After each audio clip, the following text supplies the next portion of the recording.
Olá, seja bem-vindo a mais um FIS News. Vamos tratar das últimas notícias do mercado de fundos de investimento imobiliário. Hoje a gente mergulha nos detalhes, naquelas informações que ajudam a entender as estratégias e os resultados dos fundos. E para começar, vamos falar de um gigante, o MXRF11, o Maxi Renda. Saiu o relatório gerencial de abril, né? Isso mesmo, e olha, um destaque que chama atenção logo de cara é a base de cotistas. Já superou 1.290.000 investidores. É de longe a maior base da indústria de FIIs aqui no Brasil. Nossa, é muita gente. Isso deve dar uma liquidez enorme e profundo. Exato, muita liquidez. Mas também impõe um desafio para a gestão na comunicação, né? Para alinhar tanta gente. Com certeza. E o resultado para o cotista? Teve distribuição, né? Teve sim. O fundo distribuiu 0,10 por cota.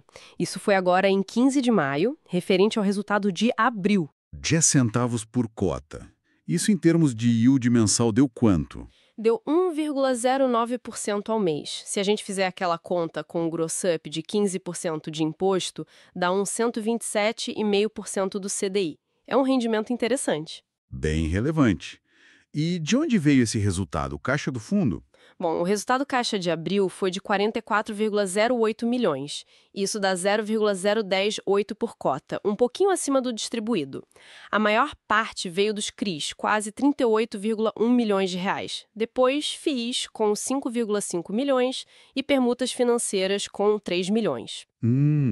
E eles mantêm uma reserva, né? Sim, o fundo tem uma reserva de correção monetária acumulada, está na casa dos 29,2 milhões. Isso ajuda a dar uma estabilidade na distribuição futura. Entendi. E a carteira, como está dividida hoje? Continua focada em CRI? Continua a maior parte, uns 80% está em PRIs, depois vem FIIs com 12% e as permutas financeiras com cerca de 6,6%. E nesses CRIs tem muita diversificação, imagino. Bastante. Tem exposição a setores como varejo alimentar, pensa em Açaí, GPA, Mateus, shoppings como Itaquera, aço com o ArcelorMittal, logística com o Mercado Livre e residencial também, Elbor, MRV, Tenda. É bem variado.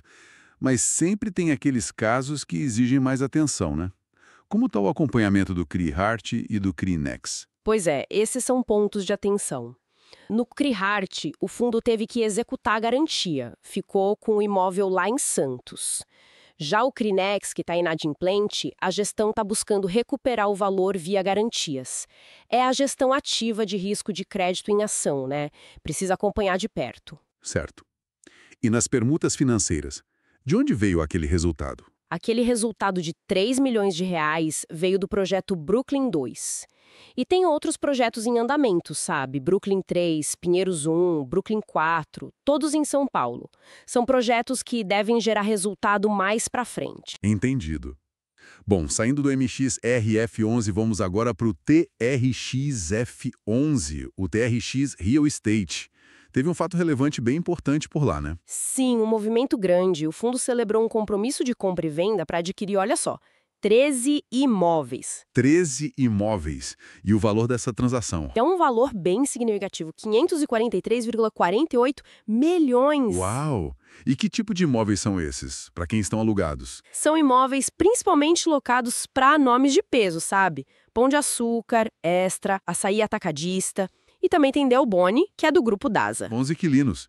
E os contratos? São contratos de locação típicos, de longo prazo, o prazo médio que ainda resta de aproximadamente 15 anos. Isso traz bastante previsibilidade de receita. Legal. E como vai ser o pagamento? O fundo vai desembolsar tudo isso? A maior parte não, vai ser feita por compensação de créditos que o próprio fundo já tinha contra a vendedora. Isso é bem interessante do ponto de vista de gestão de caixa. Ah, entendi. E qual o impacto esperado dessa aquisição para o fundo? Qual o cap rate? O cap rate estimado para esses novos imóveis é de 8% para os próximos 12 meses. Isso é bem positivo, tende a aumentar o cap rate médio do portfólio todo. 8%? É um bom número, né? Sim, e está super alinhado com a estratégia do fundo, que é buscar ativos bem localizados, com contratos fortes e inquilinos de bom crédito.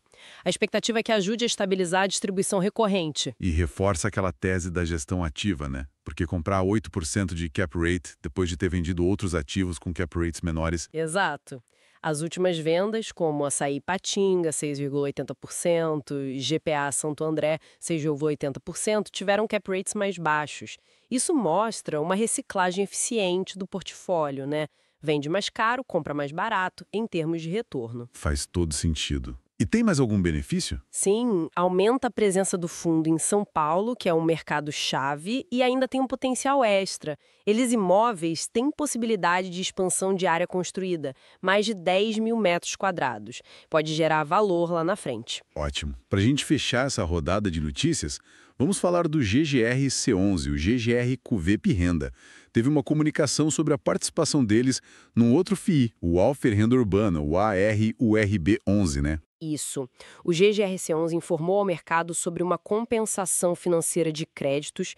Basicamente, eles tinham valores a receber e vão usar isso para aumentar a participação no AURB11. Essa compensação deve acontecer em até 60 dias e juntando isso com outras compras de cotas do AURB11 que o GGRC11 fez no mercado secundário. Eles vão ficar com uma participação grande, então. Bem relevante. A estimativa é que o GGRC11 passe a deter aproximadamente 33,80% das cotas do AURB11, quase 34%. Uau, quase um terço do fundo.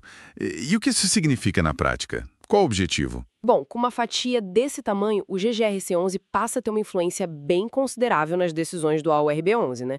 Pode ser um movimento estratégico para alinhar os dois fundos, buscar sinergias. É algo para a gente ficar de olho em como essa relação vai se desenvolver. Muitas movimentações importantes mesmo, mostrando como o mercado de FIIs é dinâmico. Interessante observar essa busca por reciclagem, por aquisições estratégicas, consolidação. Será que essa é a tônica daqui para frente? Fica a reflexão. Agradecemos pela audiência, deixe um like e siga o FIIs News no YouTube, no Spotify e no TikTok. Deixe também o seu comentário qual notícia deste episódio mais te ajudou. Sentiu falta de alguma notícia importante neste episódio? Até o próximo episódio. Tchau, tchau.